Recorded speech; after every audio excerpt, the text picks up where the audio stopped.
This is the Nerdy Romantics Podcast, and I'm your host, Y.M. Nelson.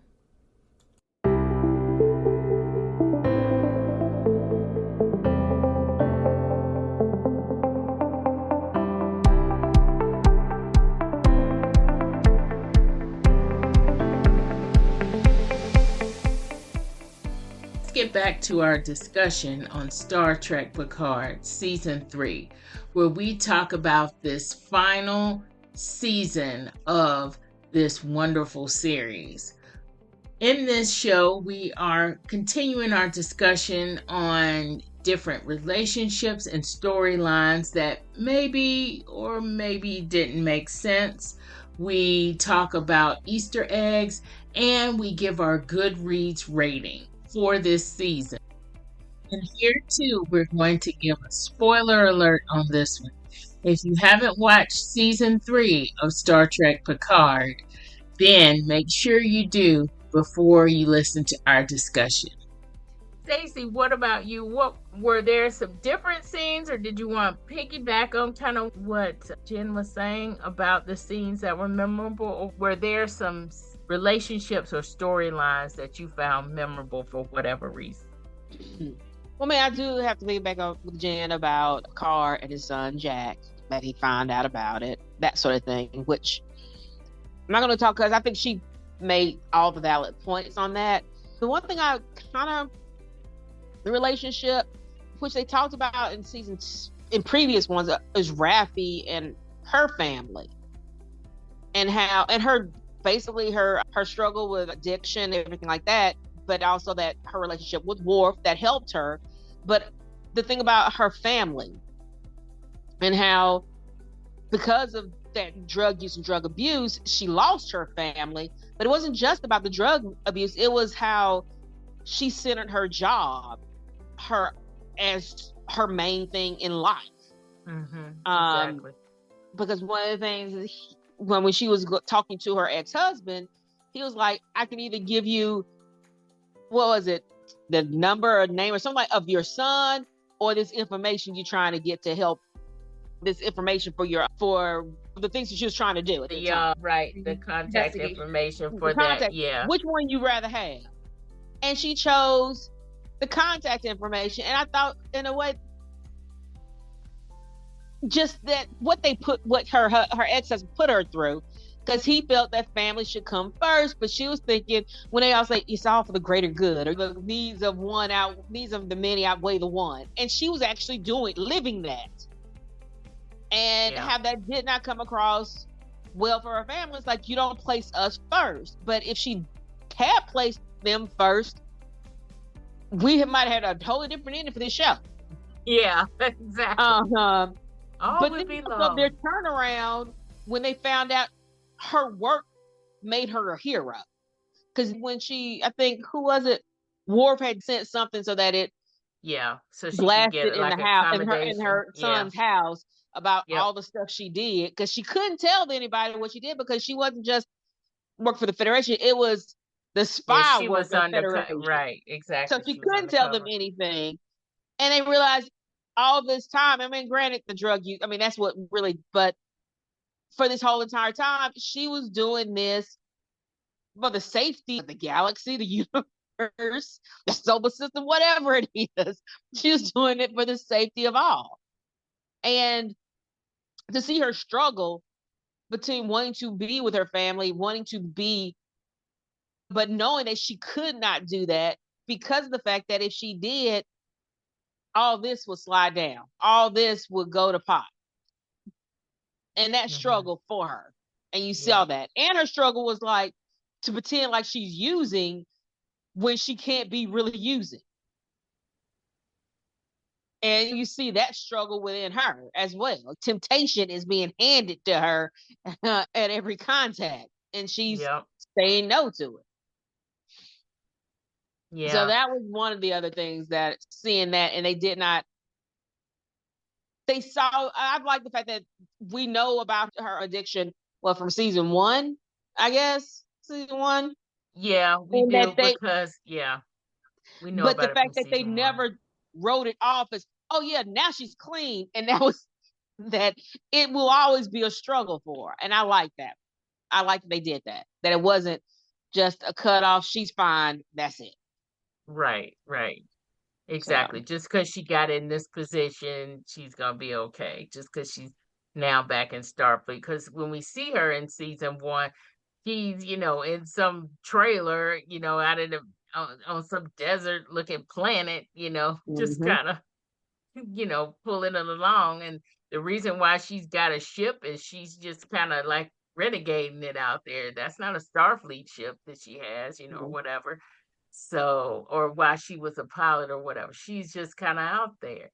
But yeah, it just because you get to a certain point does not mean that the illness of addiction is just going to just magically leave you, even in the 25th century or wherever. Yeah. Yeah. Oh, and one thing I forgot to add about characters that I was happy to see was at the very end of the last episode, we got to see one of my favorite characters, Q. Yes! So We I got forgot to to add see that, but I was like, you! I was like, when he said, but my dad said you were dead. Right! Like, I'm Q. What are you talking about? That was awesome.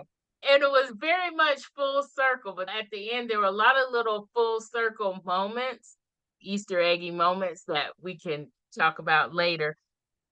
But what I wanted to piggyback on with what Jen said and what was kind of disturbing about that whole storyline or the whole relationship between Picard and Beverly, or the disintegration of that relationship, and then now bringing Jack into it, is two things. One, something really bad had to happen for you to give your child by one man the name of your dead husband. How are you gonna do that? That is true. I was like, Crusher is not her maiden name. Right. Crusher And if is not anybody a who maiden knew her name. was like, did your husband die before this kid? Exactly. That's what threw me. I was like, why is his name Jack Crusher? What about Wesley? Because I'm like, Jack is Wesley's dad, right? Not this Jack Crusher, but actual Jack Crusher. And TNG is Wesley's dad. Why would she name this kid Jack if this kid is not Wait a minute. Jack? Yes. Wait a minute. What? Beverly Crusher's Jan, are you? husband was Jack Crusher? Yes. Oh my God. Yes. Yes. And Riker made just kind of a glance and kind of says, like, that's got to really be messed up for him to be named that. And I don't remember what episode it was in, but he was at the bar. So it was in one of those last episodes of what we're watching now. He said, that's got to be messed up because, yes, Beverly, and this is the other thing about this, right? So the other whole level of it is that Beverly and Jack and Picard, they were all friends at one point. Jack and Picard were friends, and I don't know if it was in Starfleet, I can't remember, but there's this one episode in TNG called Kesprit, because they're on this world that's divided. On one side they call the world Kes, and on the other side they call it Prit. Somehow they get captured, and the Prit end up giving them some kind of thought thing where they can read each other's thoughts. This is going way back, y'all, sorry. So you find out a lot about the relationship between them. We already know by that point that Captain Picard is the one that had to tell Wesley that his father died, because Captain Picard was the one on the mission where Wesley's father, Jack Crusher, was killed. Picard was the one heading up that mission. So there's that layer. But then the other layer is that Captain Picard and Wesley's dad, Jack Crusher, were friends, but Captain Picard liked Beverly. He couldn't say anything about it because Beverly and Jack were getting together. It was a whole love triangle thing going on there. And Picard is the cause of Jack Crusher dying too. Exactly. He's the reason because he's the one that made the decision to save some people, but not save Jack or something like that. It was something like that. I remember it because in one of the episodes, I think Wesley had a test and we had to do basically do the same thing. The psych test. I just saw this episode like a week ago. Actually, a few days ago. Yes. And Wesley kind of had to go through that psych test thing. And that was his greatest fear, that he couldn't make that decision to save somebody and leave somebody else to die, because that's what happened to his dad. His dad was left to die because Captain Picard made this decision to save somebody else who was, yeah. And so Captain Picard was also the one that had to tell Beverly, I'm sorry, your husband is dead. So all of this is going on in my mind, and they named this dude Jack Crusher. Okay, first of all, I have a much better understanding now of why Beverly was full on, goodbye, Jean-Luc. I'm out. I do not want you anywhere near what's happening, what's anybody I love. So, okay, that explains a lot more. But secondly, still, naming him Jack Crusher is messed up on so many levels. There's a lot of names in the universe that you could have. Exactly. So many levels that's messed up. So because of this complicated history and now having a kid by this man, it's like, oh my gosh. But this is where I still feel like something else is off, or there's something there that really could have been explained about their more recent time, like from whenever they could see Jack to now. Because at the end of TNG, they were in a decent place. They were at least talking, and they had gotten, we already knew that they had a love for each other. That was evident. They weren't really going to do anything about it at that point in time, partly because he's Captain Picard, and you know how that goes. But there's a deep affection there for each other. And to a certain extent, we all see that even though he said in the very first episode, he told Riker, listen, I need you to help me with kids because I'm not good with kids. We all knew that that was a deflection, because in every episode that he hangs around kids, he's very good with kids. And there are several episodes in TNG where it's just him and some kids, or he has to save some kids. And then there's, of course, there's the whole Rolaren thing and why he felt really betrayed, because he was actually kind of mentoring her a little bit. He was almost like a daughter to him at one point. So the whole kid thing, something had to happen in that time that we don't know about, where Beverly is like, I don't want this kid to know his father. I don't want him to grow up with Picard. Something else had to happen, because I feel like they were in a good place. But that was a one storyline for me that was like, what? Other than the whole, what happened to all these people that were getting killed in the Terran system, where Earth is. That was one of those that was like, you didn't really explain this, and it doesn't even really jive with kind of what we know from TNG. If we're skipping everything, even at the end in TNG, we see kind of a possible future, and we know that in this possible future, Beverly and Picard were married at one point. Again, that's a possible future, but they had gotten to a certain space, and for them to kind of go back on this and him not to have talked to her in 20 something years, it's just weird. Even with Yeah. all their history, that's still weird to me. Like at no point you're like, yo, let me call her Beverly and see how she's doing. Right? I sent her a holodeck card or whatever they have. And he called his dog number one. And why can't Beverly get no love, you know? Mm.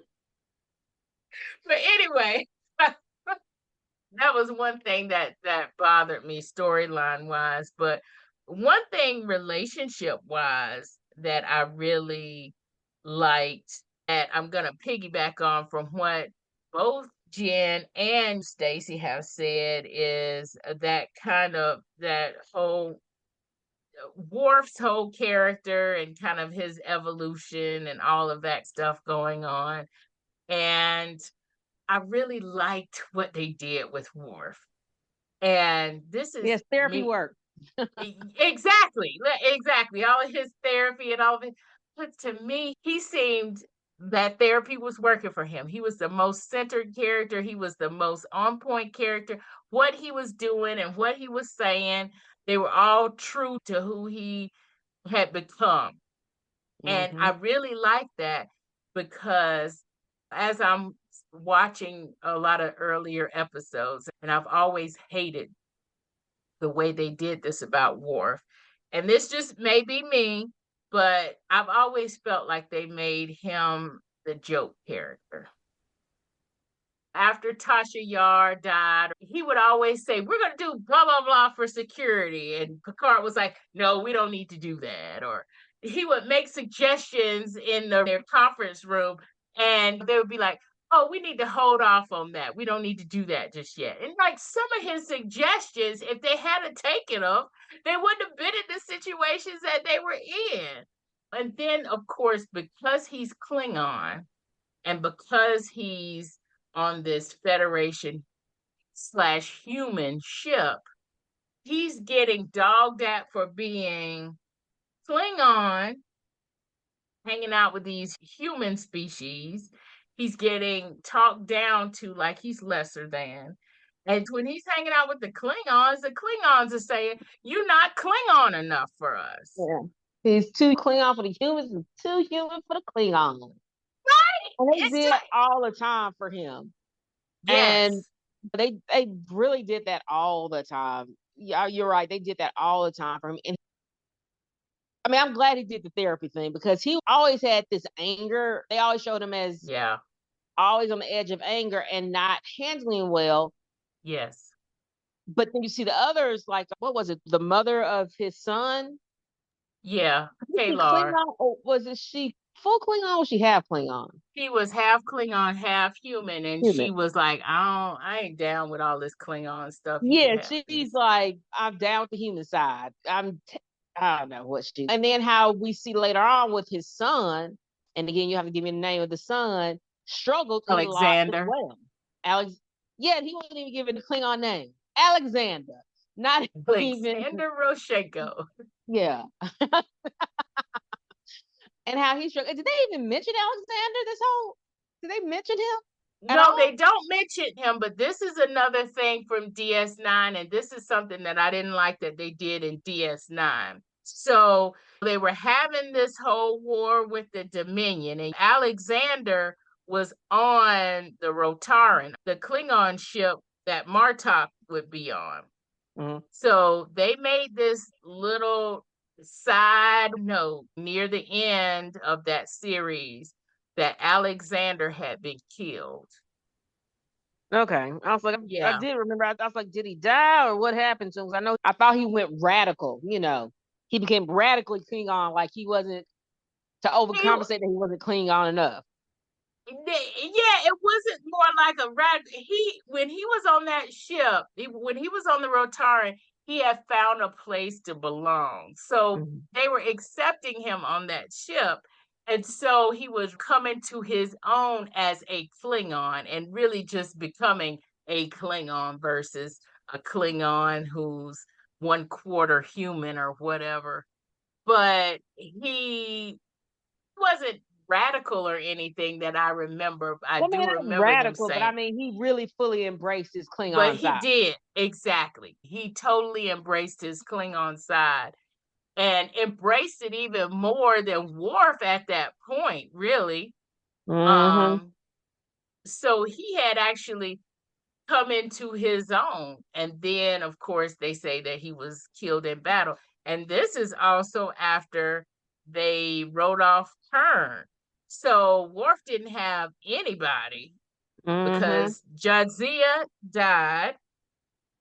And then Kern got written off because he wanted to die, but Worf wouldn't let him die. And then Alexander gets killed. So Worf has nobody. And I'm just Yeah. like, I don't like the way they left this character at the end of DS9. But to see him in this and to see him just be fully who he has become and to me happy in his skin and Yes. the most comfortable in his skin. I really loved that seeing that whole arc and seeing him showing that to everybody because Mm-hmm. everybody else on the old side is kind of messed up. I Yeah. mean, Data literally has 4 or 5 personalities inside of him. He trying to overcome them. I mean, everybody else is pretty messed up. I think the only person, and actually to me, no, I was gonna say the only person that's not really as messed up is Jordy. Is Jordy Jordan. LaForge. And I'm not saying Um, he's not messed up, but but he has Jordy issues with his doesn't have daughter. a good but Jordy doesn't have a good relationship with one of his daughters. Mm-hmm. Like one of his daughters he's on board with, and the other one he is not. And she's piling in this ship what he used to do in the beginning Mm-hmm. But that's not good before enough he for her. became chief engineer. Like, what in the world is going on here? Worf is the only one really that is comfortable in his skin and doing what he's supposed to be doing. And I just love that. Okay. I mean, hands down, I love that. He's the one, truly one that has some growth. Exactly. Really is settling into his growth. I think to me, when we first see Admiral Picard, he's finally kind of settling into maybe who he has become when he's with Laris. But then when he gets called away on this mission, he's back to being confused. I wouldn't say necessarily confused, but he's just back to his old self.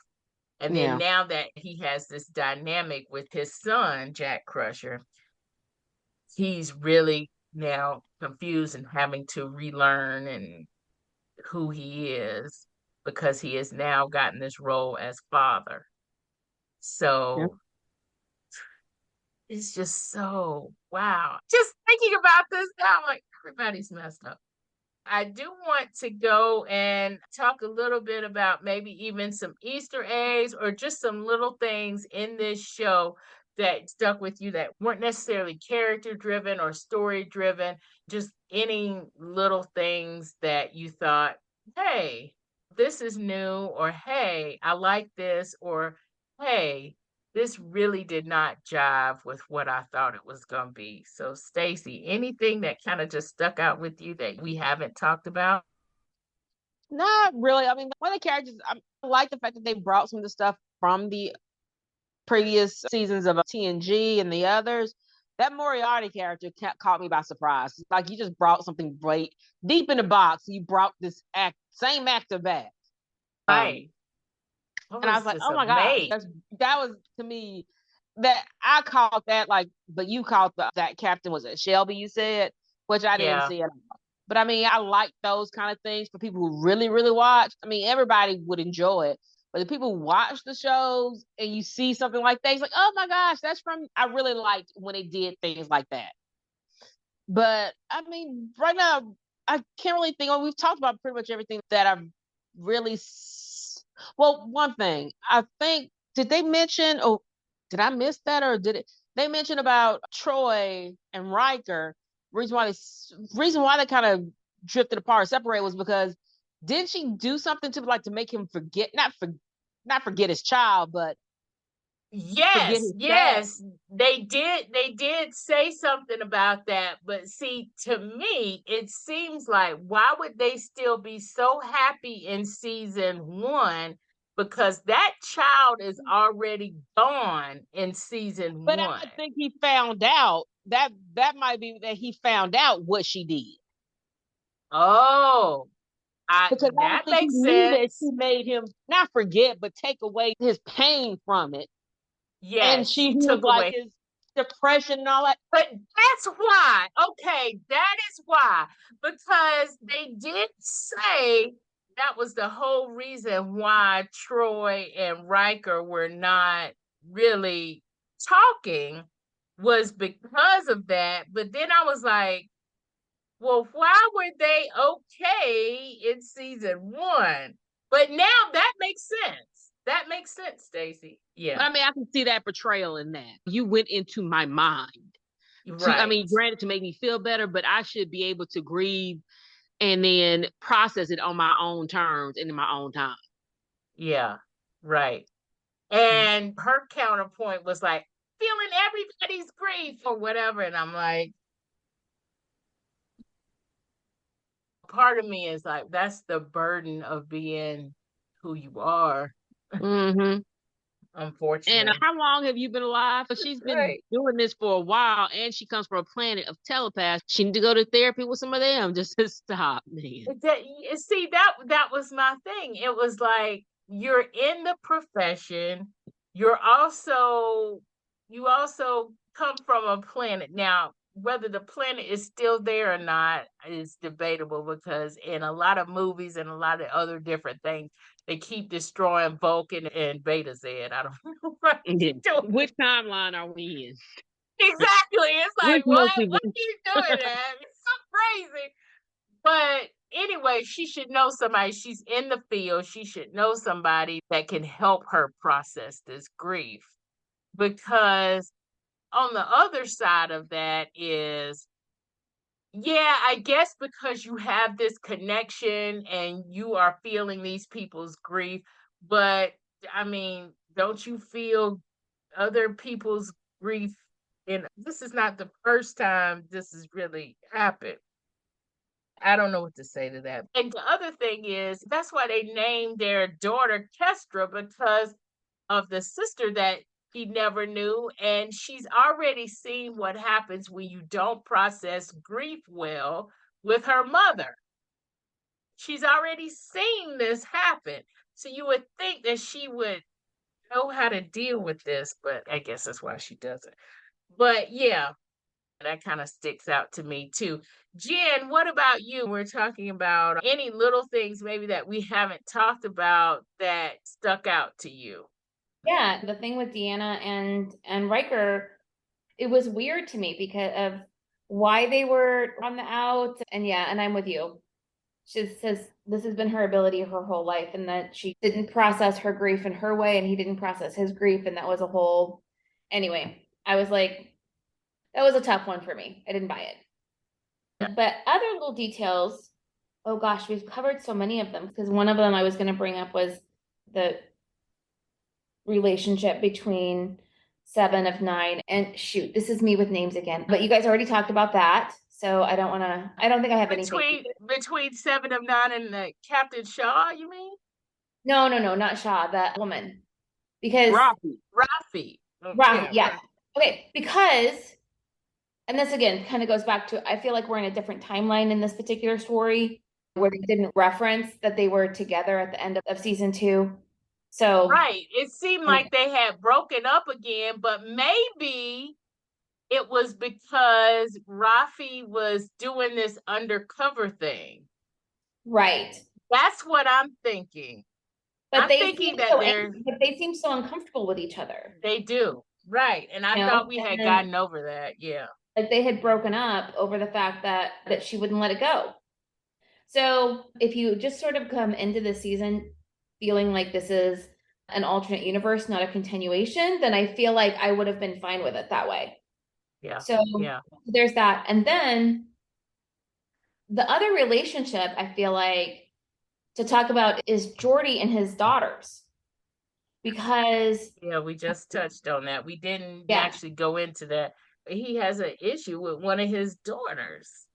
Yeah. and that was really surprising to me. I guess because she didn't follow in his footsteps and the other one did, and he wanted to sort of stay a little closer to following the rules.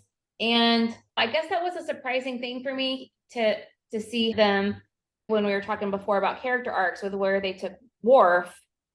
That character arc for Geordi felt odd to me. Did that feel odd to you guys? Did you guys already talk about that? You didn't go into So that. we just said that Worf seemed like the only one that had a really good character arc and is in a good place at this point. Everybody else from the old cast has some issues.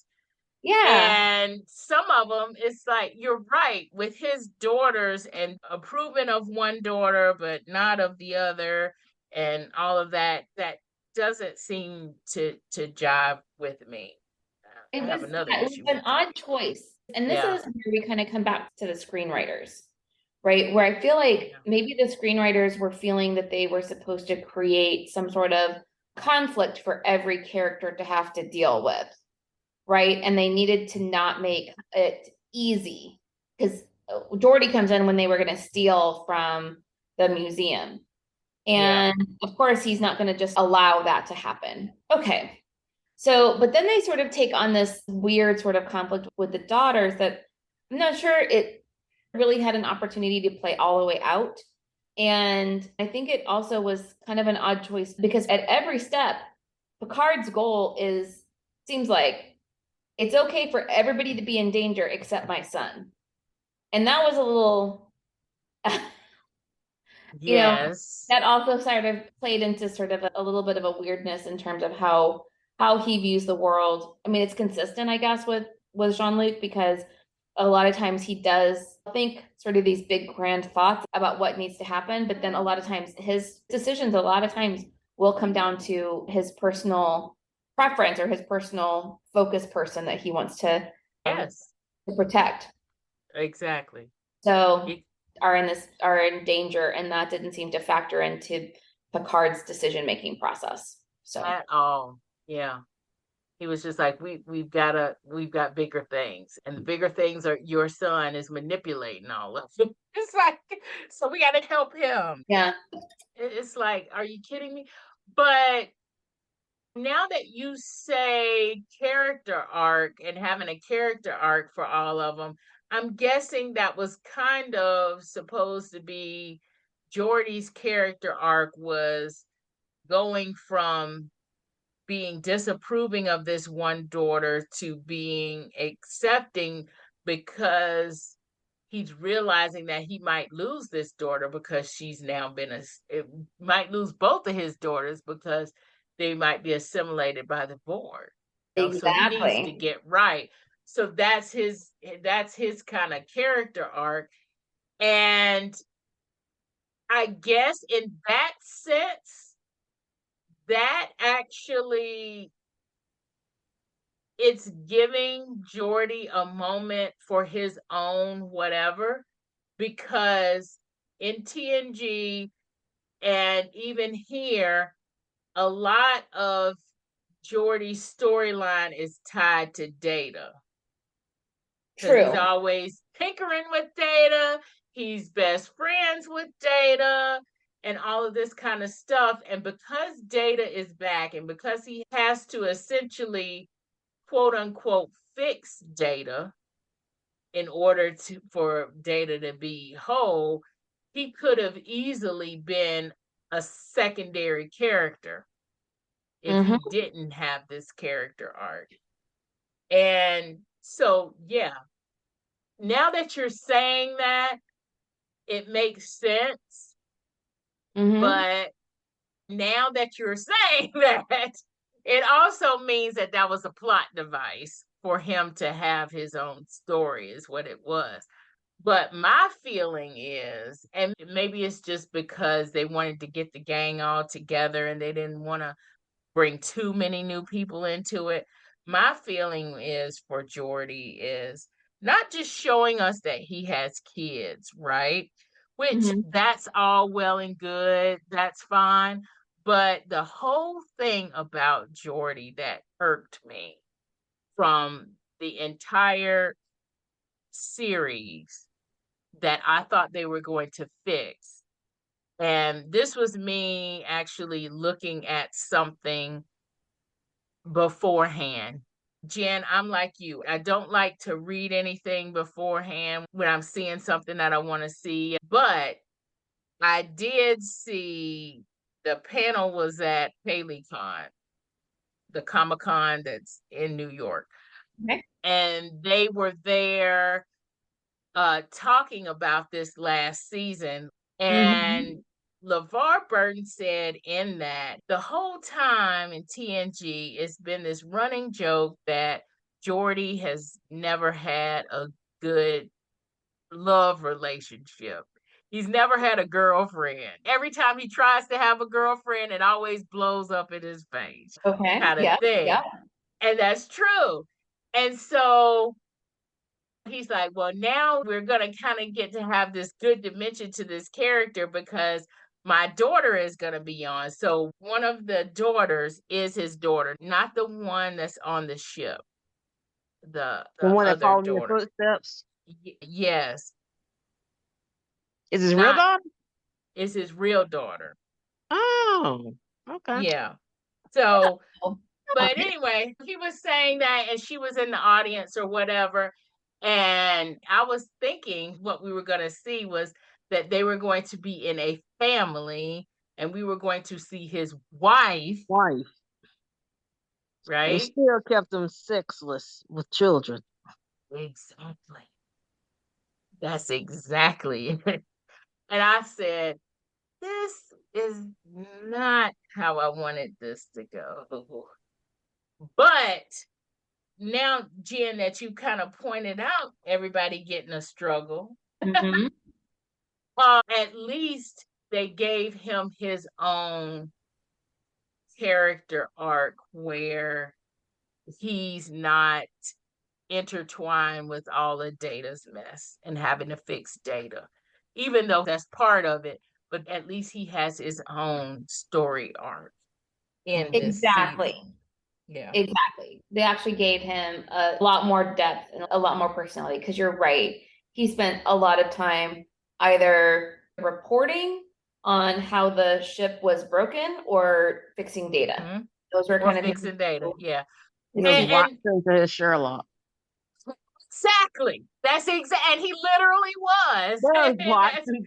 He was literally Watson to Data Sherlock.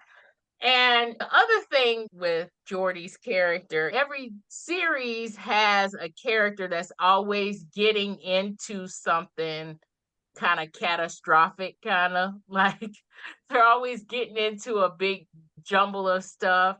You know, for Voyager, it was the ensign for Voyager.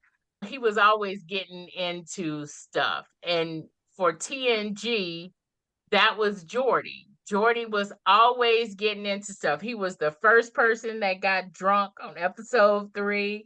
He was changed into some kind of night fluorescent person in one episode, and they had to go in one episode and they had to go and change him back. He's always getting into something. Fluorescent thing. Didn't they have some fluorescent people, an alien group? An episode? It was a group. Yeah, it was a group of them, and they went on this away mission or whatever. And so 2 of them that had changed into those photofluorescent people or whatever it was, they just called them lost, right? And then there was this one woman, she was the first one to turn into one. And then Geordi turned into one. And so the rest of the whole episode was about this woman trying to pull him back, keep him from permanently becoming one of those alien people, whatever it was. But I say all that to say there's always one person who's always getting in this stuff. Quark is the person who's always getting in this stuff on DS9, partially because he instigates it, but there's always somebody that's getting into stuff, and Geordi is that one.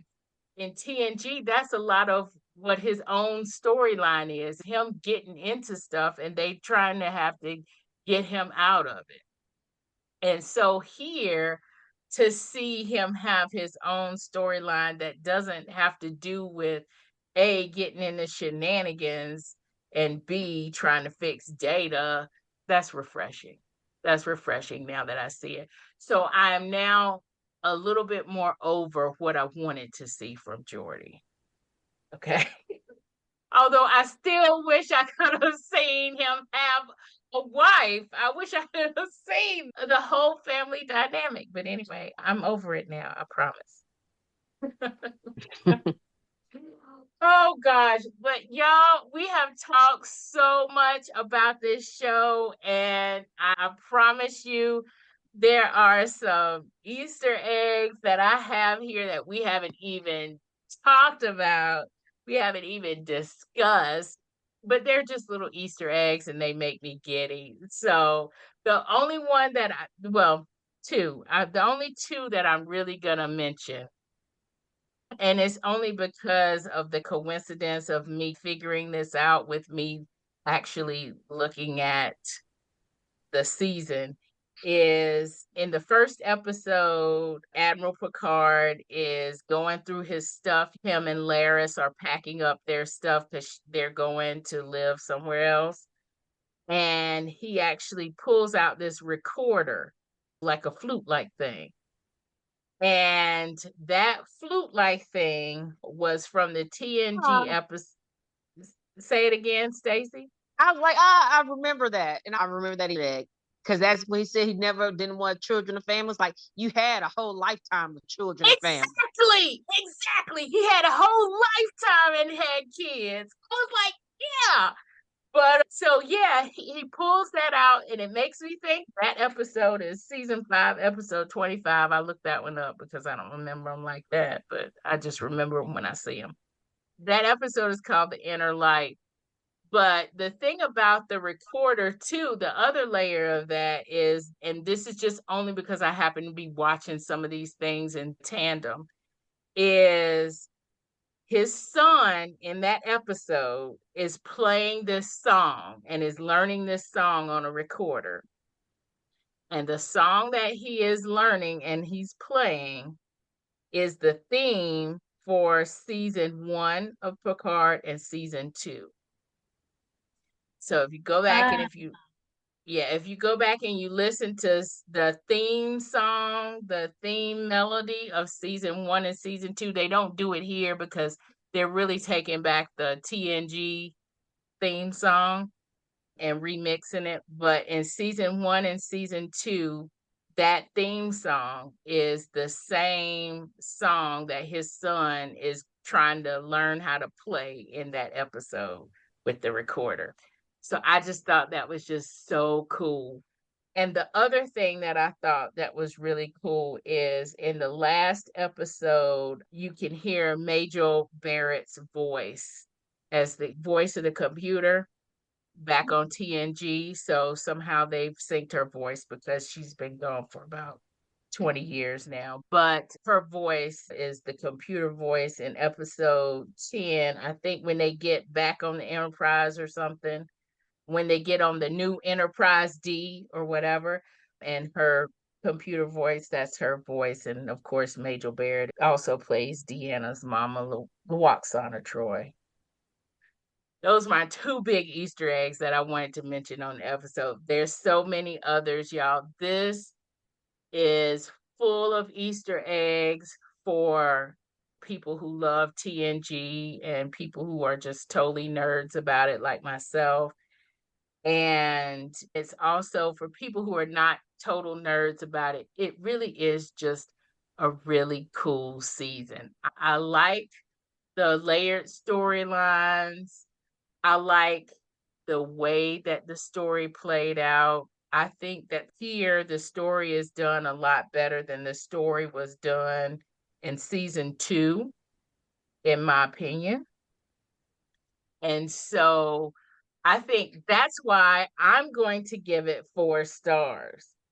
So, Staci and Jen, what Easter eggs or any other little things that may have stuck out to you that we didn't talk about, if there are any, yeah, feel free to name those. But more importantly, what is your star rating for this season of Star Trek Picard? So, to remind those of you listening, our ratings are based on the Goodreads rating, and it's a 5-star rating.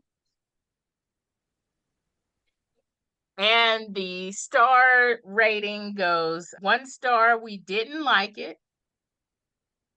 2 stars, it was okay. 3 stars, we did like it. 4 stars, we really liked it. And 5 stars, it was amazing. So, like I said, I'm giving it 4 stars because I did really like this. I like where the storylines were going for the most part because I thought they were better than season 2. But I will say that my rating is probably buoyed more by the number of Easter eggs and the appreciation that they had for TNG and for the TNG fans because they filled this season with Easter eggs from TNG.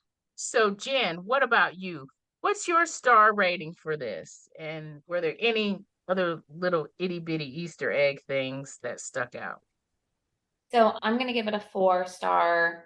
And there's a nostalgia there that is definitely sort of buoying that rating a little bit. We've talked quite a bit about the story issues that I saw in the series, but I'm happy to sort of gloss over some of those story issues because it was so satisfying to get to the end. It was so Yes. satisfying to see some of those characters that had been part of my life in high school. This was on the air high school into the beginning of college for me. And so I didn't see every episode, but I was able to sort of catch a lot of it here and there and just be able to enjoy it and feel really, really confident in it because I was really happy to see that they were bringing Star Trek back after the positive feelings that I have about the original series and about the movies that had been made up until that point. So with this cast of characters, they felt much more like they were made for me. And to see them all back together again was really meaningful to me. And so I really enjoyed that. I'm not as great at picking out the Easter eggs as you guys are. So I'm going to leave that to you guys. And all of the Easter eggs that I found have been mentioned. So I'm sure there are a lot more that I totally missed and totally went straight over my head. But the ones that sort of made me go, ooh, look at that. Ooh, look at that. Oh, I know that reference. All of those, we've talked about all of them. So yeah, so I'm going to go with 4 stars. You don't have to watch the other seasons to be able to get into this one. And there's something I really appreciate about a standalone now and again. But yeah, I do feel like you don't have to be a hardcore fan of Star Trek or TNG to really get it either, because I don't think I fall into those categories. I'm more of a casual fan who has seen a lot of it and thoroughly enjoyed it and appreciated the social commentary that they would bring and the way that they would tackle problems. So I always appreciate that about Star Trek shows. Yeah. Yeah, I'm going to have to agree there with you on you don't have to be a hardcore fan. Yes, I'm saying I'm giddy because of a lot of these Easter egg things, but you can have a lot of Easter eggs and have it still suck as a storyline. But it does, it can do that, but this doesn't. This is just entertaining good sci-fi, and it does what good sci-fi does, like what Jen says. It tackles the human condition, but it tackles it with science fiction and with aliens and with all kinds of problems that actually make us see, hey, we can look at this in a different way. That's, to me, the whole point of science fiction. Whole point is to show the human condition in a different way so people can see things differently and hopefully Yeah. do things differently. Stacy, what about you? What was your star rating for this? And also, were there any little Easter eggs that stood out to you that we didn't talk about? There was not any additional Easter eggs right now that I can think of that we haven't talked about that really hit home. I guess one of those I really did like was the pan flute one, which I forgot about until you mentioned. It's like, oh, I remember that because I was just remember that whole episode where he lived the entire life in a few seconds. Exactly. And I liked that. And it was like the first time I think we ever saw Picard as a family man or could be a family man kind of a thing. Yeah, it was. And overall, I was trying to think what was my star rating for the last season. Because to me, out of the seasons, this one I liked the best. Yeah, season, you don't really have to be a Star Trek fan or even really know the background and history, really know about it in any of the episodes, in any of the seasons. But this one, I think, truly was one that was, even though you don't have to know the whole Star Trek universe to get it, for those of us who used to watch all these different episodes, all the different shows, I think it really hit home more than any of the others.